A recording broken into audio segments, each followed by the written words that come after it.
ওরে ভাই কি অবস্থা! জাহ্নবী কাপুর একের পর এক ফ্লপ দিয়েও আলু অর্জুনের সিনেমায় চান্স পায় কিভাবে? এটা কি নেপোটিজম নাকি তার কোনো গোপন জাদু আছে? অন্যদিকে চরকিতে মানুষের বাড়িতে নাকি জিনের বাচ্চা পাওয়া গেছে, আর টলিউড বস জিৎ এবার ট্রেন ডাকাতি করতে নামছেন। আজকের এপিসোডে থাকছে টলিউড, সাউথ, বলিউড আর আমাদের চরকির একদম গরম গরম আপডেট। শুরুতেই আসি সেই লাখ টাকার প্রশ্নে। আল্লু অর্জুন আর ডিরেক্টর অ্যাটলি কুমার মানেই বক্স অফিসের সুনামি। তাদের বহুল প্রতীক্ষিত প্রজেক্ট AA22 নিয়ে হাইপ তুঙ্গে, কিন্তু কাস্টিং নিউজ শুনে অনেকেই এখন মাথায় হাত দিয়েছেন। শোনা যাচ্ছে এই মেগা প্রজেক্টে জয়েন করেছেন জাহ্নবী কাপুর। এখন প্রশ্ন হলো, ভাই এই মেয়ে এত ফ্লপ দেওয়ার পরেও এত বড় বড় প্রজেক্টে কাজ পায় কিভাবে? এটা কি শুধুই কপাল নাকি প্রযোজকদের কোনো দুর্বলতা? যেখানে আলু অর্জুন আর অ্যাটলি আছেন সেখানে জাহ্নবী কাপুর, বিষয়টা কেমন যেন হজম হচ্ছে না। এখন দেখা যাক জাহ্নবী এই সুযোগটাকে কতটা কাজে লাগাতে পারে, নাকি আবারও সেই পুরনো ইতিহাস রিপিট করবেন তিনি। এবার সোজা চলে আসি আমাদের ওটিটি ধামাকা চরকিতে।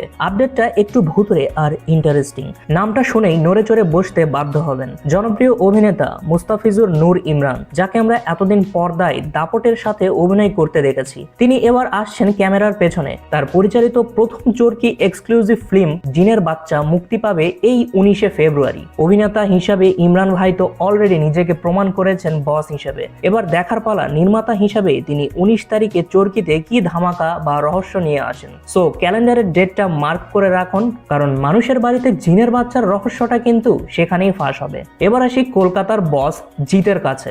বস এবার আসছেন, কেউ বলে বিপ্লবী, কেউ বলে ডাকাত নিয়ে। নামটা শুনেই বোঝা যাচ্ছে খেলা হবে ভয়ঙ্কর রূপে। এটা একটা পিরিয়ডিক ড্রামা, মানে সেই পুরোনো দিনের ঐতিহাসিক সেট। তবে সবচেয়ে বড় খবর হলো এর ভিএফএক্স। শোনা যাচ্ছে ট্রেনের সিকোয়েন্সে আর ডাকাতির দৃশ্যগুলোর জন্য মেকাররা পানির মতো টাকা ঢালছেন। অফিসিয়ালি 2 কোটি টাকার কথা কনফার্ম না হলেও ইনসাইডাররা বলছে এটা টলিউডের অন্যতম হাই বাজেটের একটা প্রজেক্ট হতে যাচ্ছে। বড় ক্যানভাস, ঐতিহাসিক অ্যাকশন আর জিতের ম্যাজিক সব মিলিয়ে বড় পর্দায় আগুন লাগা এখন মাত্র সময়ের অপেক্ষা। শেষ আপডেটটা সাউথের মেগাস্টার রামচরণের কনফিডেন্স নিয়ে। তার আপকামিং সিনেমা পেড্ডির কাজ এখনো শেষই হয়নি। এরই মধ্যে তিনি ডিরেক্টর বুচিবাবু সানার কাজে এতটাই ইমপ্রেস যে তাকে সোজা বলে দিয়েছেন, বস আর একটা স্ক্রিপ্ট রেডি করো, আমরা আবার একসঙ্গে কাজ করব। মানে বুঝতেই পারছেন, পেড্ডি রিলিজের আগে রামচরণ এবং বুচিবাবুর কম্বো ফিক্স। ডিরেক্টরের উপর হিরোর এই লেভেলের ভরসা প্রমাণ করে যে পর্দায় আমরা এমন কিছু দেখতে যাচ্ছি যা আগে কখনো দেখিনি।